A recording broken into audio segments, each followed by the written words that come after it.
Guys, it's a beautiful day today here in Kuna. Ayan. Oh, ang ganda.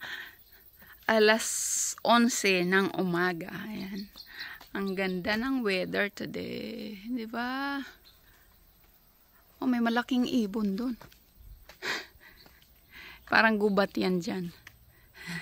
Alang laki yan dun sa avocado.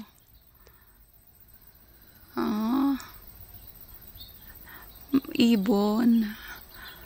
May avocado dyan.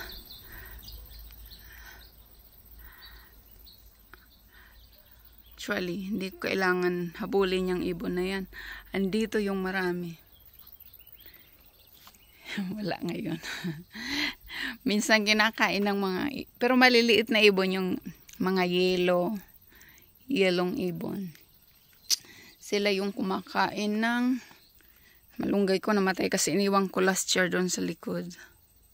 Buhay pa naman pero papunta na. Lilipat ko to doon sa dyan. Banda. Walang ibon ngayon. Minsan natutuwa ako pag wala yan sila dito kasi kailangan ko ng tubig.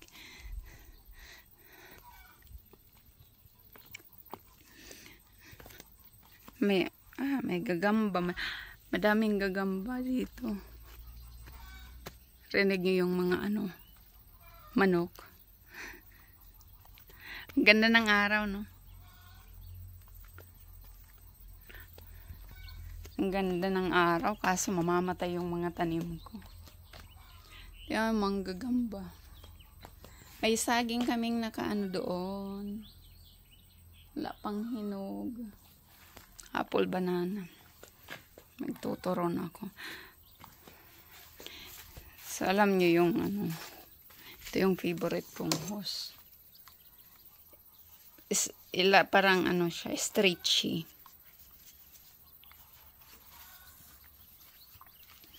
Kailangan kong tubigan yung tanim ko. Kasi mamamatay sila.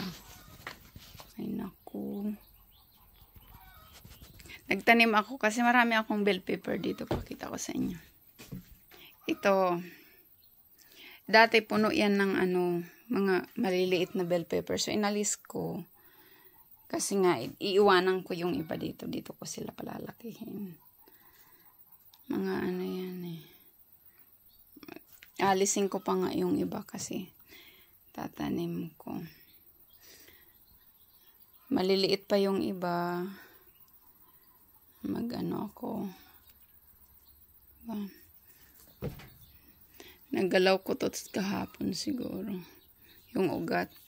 Yan. Puno yan ng bell pepper dati. Yung ginawa ko. Nililipat ko doon. Kailangan ko ng guys. Malaking lupain. Nagdidilig ako mamaya. So, ayun. Dito muna tayo sa loob. Pakita ko lang sa inyo yung garden. At gaano ka-araw dito sa likod. Tingnan natin. Saan ba ako dadaan? Tingnan. Tuwang-tuwa ako pag maaraw. Asawa ko sabi, ang init. Kaya nga tayo nasa Hawaii eh. Hanap natin may gandang weather, tapos reklamo ka sa init. Ayan, dito.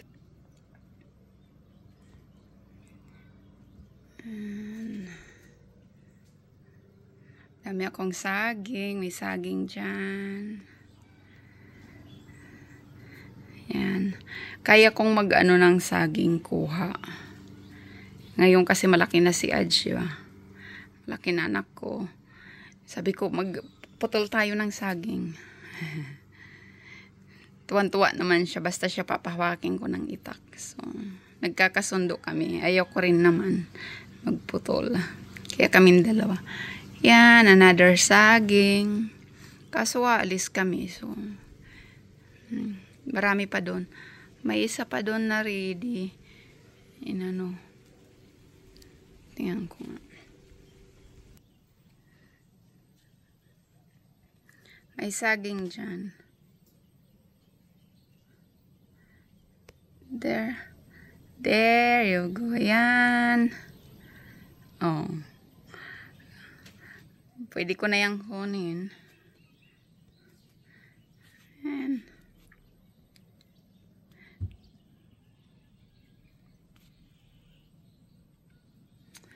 Ayan, yan.